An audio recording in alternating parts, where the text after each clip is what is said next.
네, 네. 다시 한번 전해드리면 조금 전에 법원이 아주 중요한 결정을 내렸는데요. 윤석열 대통령 측에서 낸 구속 취소 청구를 서울중앙지방법원이 받아들였습니다. 네, 이렇게 조금 전 법원의 결정이 나온 만큼 취재기자 연결해서 조금 더 자세한 소식 바로 알아보도록 하겠습니다. 이경국 기자, 법원 결정 내용부터 자세히 전해주시죠.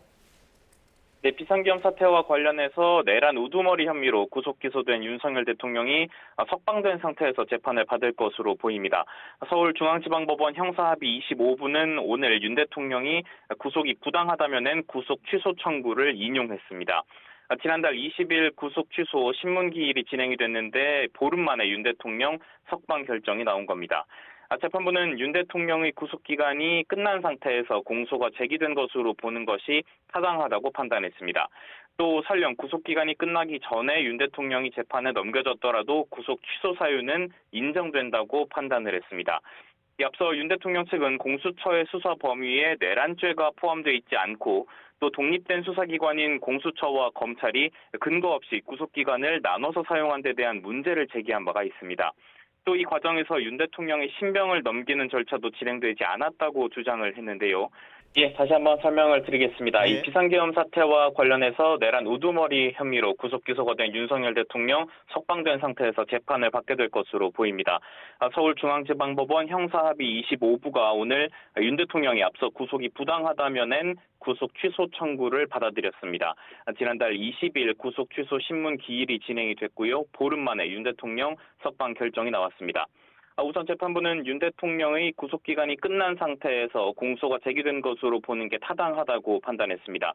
또 만약 구속기간이 끝나기 전에 윤 대통령이 재판에 넘겨진 것이더라도 구속을 취소할 사유가 인정된다고 봤습니다.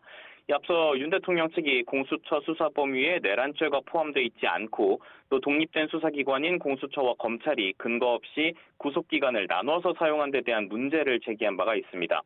또 이 과정에서 윤 대통령의 신병을 넘기는 절차도 진행되지 않았다고 주장한 바가 있는데요. 재판부는 이와 관련해서 관련 법령에 명확한 규정이 없고 또 대법원의 판단도 없는 상황이라면서 이 경우에는 절차의 명확성을 기하고 또 수사 과정의 적법성에 관한 의문의 여지를 해소하는 것이 바람직하다고 설명을 했습니다. 이어서 이 같은 논란을 두고 재판을 진행하게 된다면 상급심에서 파기가 되는 사유가 될 수도 있고 이후 재심 사유가 될 수도 있다고 지적했습니다. 네, 법원의 결정이 나왔습니다. 윤 대통령 측이 어떤 입장 밝혔는지도 전해주시죠. 네, 윤 대통령 변호인인 윤갑근 변호사가 YTN과의 통화에서 간략한 입장을 밝혔습니다. 윤갑근 변호사는 이 법리적으로 또 원칙대로 판단해준 재판부에 우선 고맙다는 입장을 밝혔습니다. 이어서 법원의 결정은 사필 규정이라면서 대한민국의 법치가 아직 살아있다는 것을 느낀다고도 덧붙였습니다. 지금까지 사회부에서 전해드렸습니다.